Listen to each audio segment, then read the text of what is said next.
the question here is, do you really know why you like what you like? And does always thinking the same way, always ordering the same way, keep you stuck in the same rut where you're having trouble getting out of the rut because you can't solve the problem?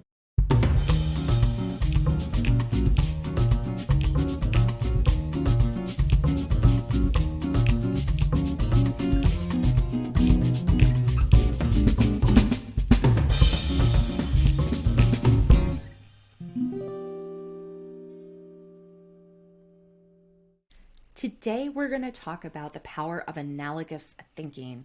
This has been something that I honestly didn't expect would become such a main dish inside of my business. And after coaching hundreds of people over the last few years, I have discovered how much this is actually a skill and it's something we actually need to develop. The really blunt glow up lesson here is this: stop taking everything so damn literally. You're never going to grow in your life and your career if everything has to be spelled out in exact measurements, like you're following a recipe word for word. I myself am a recovering literal person. In fact, in my 20s, when I was living in Los Angeles, I earned a nickname called Literal Girl. And it was my handle that I used when I first started blogging on the interwebs way back in the day. I used to take everything so literally, and it was such a wake-up call because I was missing out on so many valuable lessons that are embedded in the nuances of conversation. This isn't about reading between the lines. It's not about things that are being kept from you.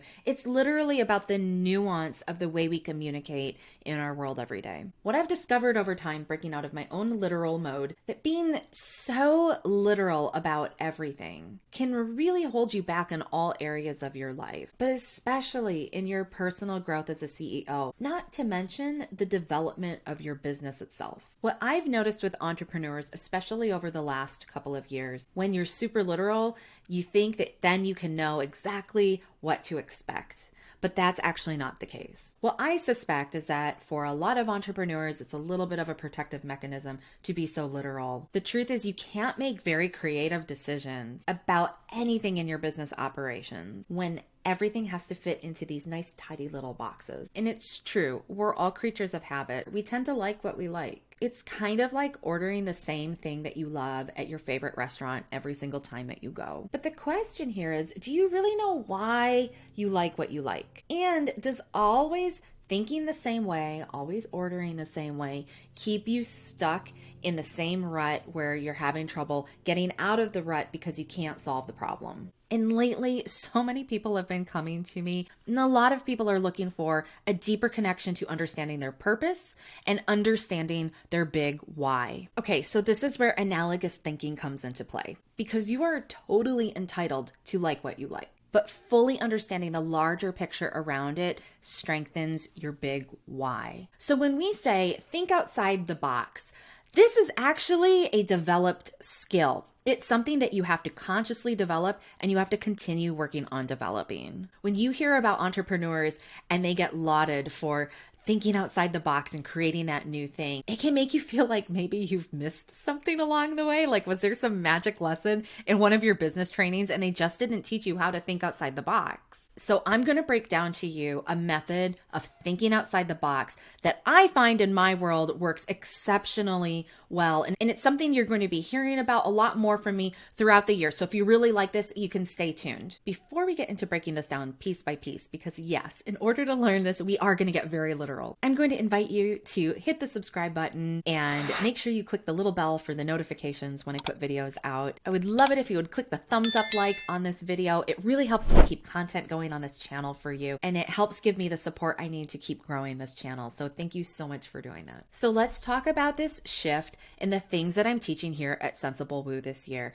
and it is around analogous thinking. So why am I doing this? What I find is that as much as people really want to do systems work, and they really do, but I find that a lot of my clients and audience struggle to get systematized in their businesses because everything has to be super literal in order to implement it. Kind of like follow these exact 10 steps in order to set up this piece of software, or build your funnel in this exact method so that you can get the result to sell product to your clients. But the truth in this industry is that everything, and I mean everything, must be customized.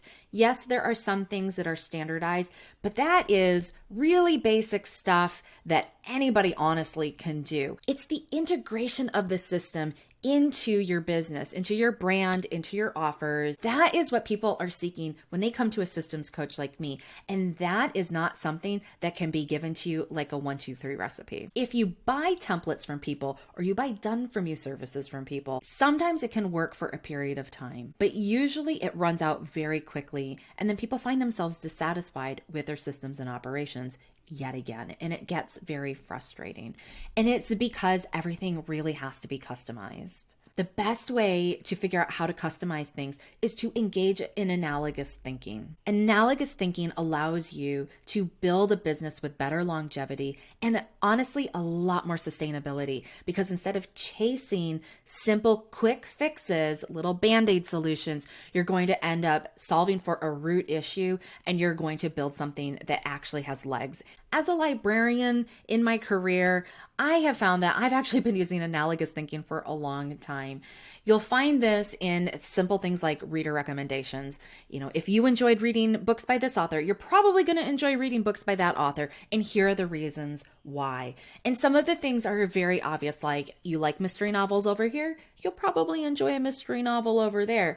But there's tone, there are character elements that are very unique to the way somebody writes. And usually you're looking for that in another place. And those things aren't so easy to describe. You're not going to read the exact same book written by a different author. That would be terribly boring to do, actually. So this is actually one of the greatest analogous thinking examples that you can latch onto to get yourself going. But as a librarian, I cut my teeth in the entertainment industry as a digital archivist for major movie studios. And when I was working in entertainment, one of the things I learned that was so fascinating is the way movies get pitched. Movies get pitched through analogies. So they'll tell you what the movie is going to be about. They'll tell you the story arc. They'll tell you who they would like to cast in the movie, etc., etc. But there's always a sentence that comes somewhere during the pitch that is an analogy, and it sounds kind of like this. It's kind of like The Matrix, but it's a rom-com. Think When Harry Met Sally, except it's sci-fi. That is an analogous statement. And what it does is it helps somebody draw a bridge from something they already know into the new thing so they can start to see the vision of it. Ever since I worked in the film industry, I have loved analogous thinking. I think it's a ton of fun. I think it's very creative, and I see a lot of analogies into the world of business because honestly, movie making is one of the most cutthroat businesses I have ever been on the inside of. A lot of the struggles that entrepreneurs have are not easily articulated. And by saying articulated, I mean finding the words to describe what it is that you need help with. And so this is where analogous thinking can come in, because if you can find something similar that's outside of your exact bubble that you're working inside of, you're a lot more likely to attract the solutions or the customers or whatever it is you're looking for when you can tie it back to something that people already know, and they can then understand what it is you're talking about and also help you find the words. I'm just going to give you a heads up here. I'm super excited. I am currently working on a podcast all about analogous thinking, and I am at this moment recording guests and getting those episodes prepared. And the first season is going to release starting at the end of August. Throughout all of COVID, for about 3 years, I wrote movie analogies in my weekly newsletter every week. And I stopped writing them because I was just kind of done writing them. But the concept of analogous thinking has not left me. And so we're going to use this video today as a way to get you warmed up and start thinking about, how do I start using fun things to help other people be more magnetized into my business? So analogous thinking helps you do a number of things. One of those things is that concept we talked about, thinking outside the box. I also find that analogous thinking helps us develop greater empathy and compassion for others. It helps you be better connected with the world around you. And newsflash, we're talking about your customers here. It helps you be better connected to your customers. This next one is huge. It's massive. It makes you more interesting to other people. And in order for people to know, like, and trust us, they have to actually want to talk with us. And I find that analogous thinking is one of those things that enables you to develop that skill to connect. Engaging in analogous thinking helps you develop a truer connection to your most authentic self. It also helps you find your voice, which is one of the top things that I get asked about on the side from my entrepreneurs because they've been watching me create content for a long time. There's a famous saying from Stephen King, the author, and he says, if you want to be a better author, you have to become a better reader. And I really feel like in order to be a better entrepreneur, you have to become a better consumer. So that means that you have to consume other types of content. Analogous thinking also gives you a very crucial skill that allows you to hopefully avoid burnout if possible. But if you don't avoid burnout, it at least helps you bounce back a heck of a lot faster. And this was one of our favorite things during COVID, the word pivot. People were so scared of the word pivot. And I noticed it was because the concept of analogous thinking was really hard for them. But if you can think analogously, then you can pivot faster and more easily because you can find solutions in really interesting places. Speaking of finding solutions, you're probably likely to find solutions in places that other people are incredibly slow to pick up on because you're already used to looking at the nuances of our world. And super importantly, I've probably said this a bunch of times already, but analogous thinking is here to help us connect the dots. A lot of times we're so close to the really great solution or the really great execution of an offer or a pipeline or a funnel or whatever it is we're putting out to our audience. And we just need to connect a couple more dots. And analogous thinking allows us to do that. So the only way to really understand and get close to analogous thinking is to do it.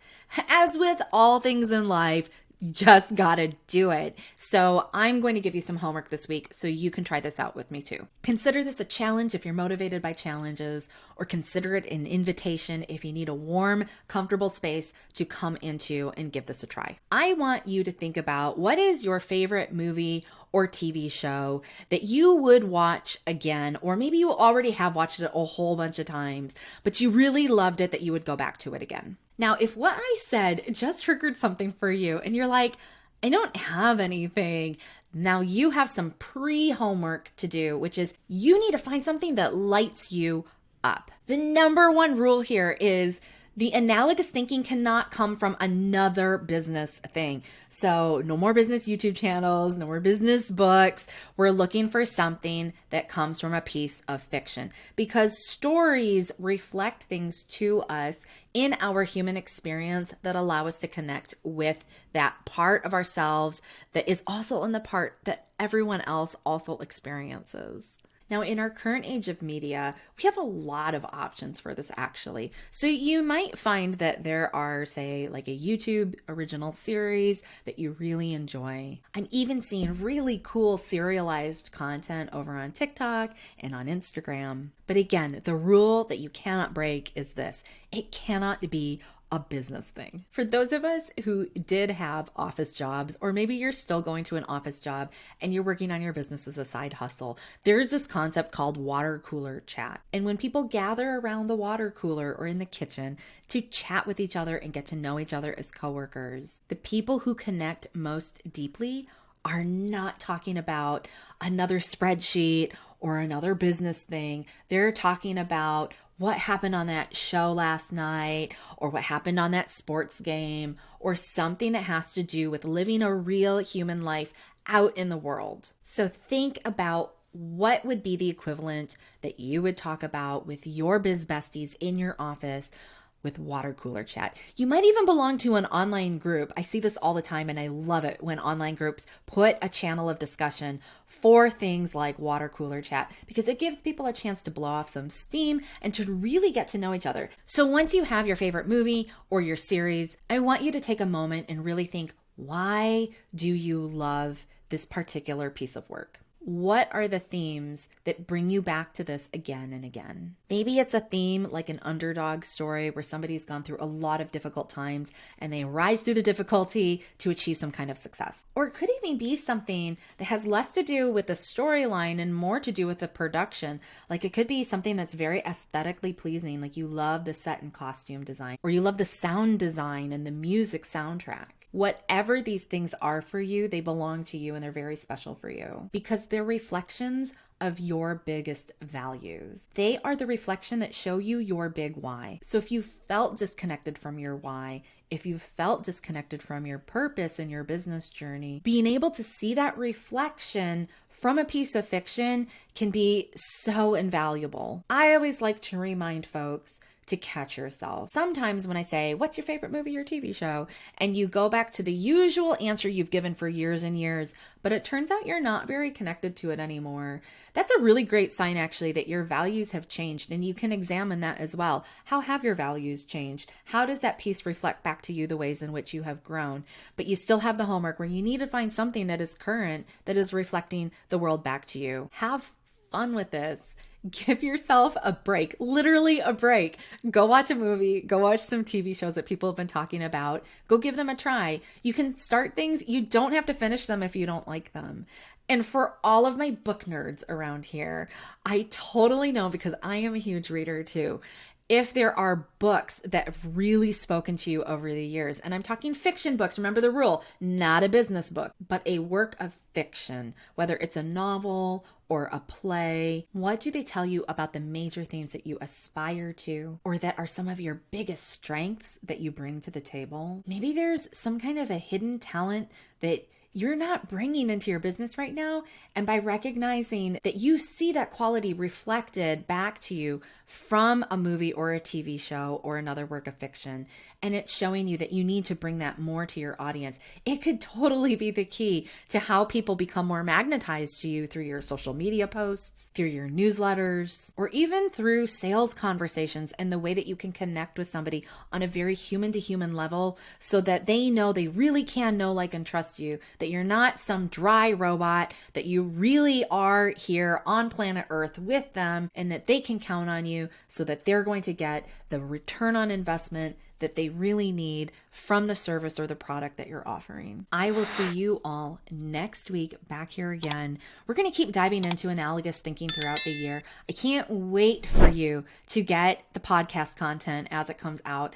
We're going to be watching an entire show together, my guests and I. We are going to be taking each episode and talking about our businesses through a piece of fiction, and we're going to model for you how to engage with analogous thinking on a really detailed level. So I will be back with that later in the summer. In the meantime, please be sensible, please be woo, and always remember to be you.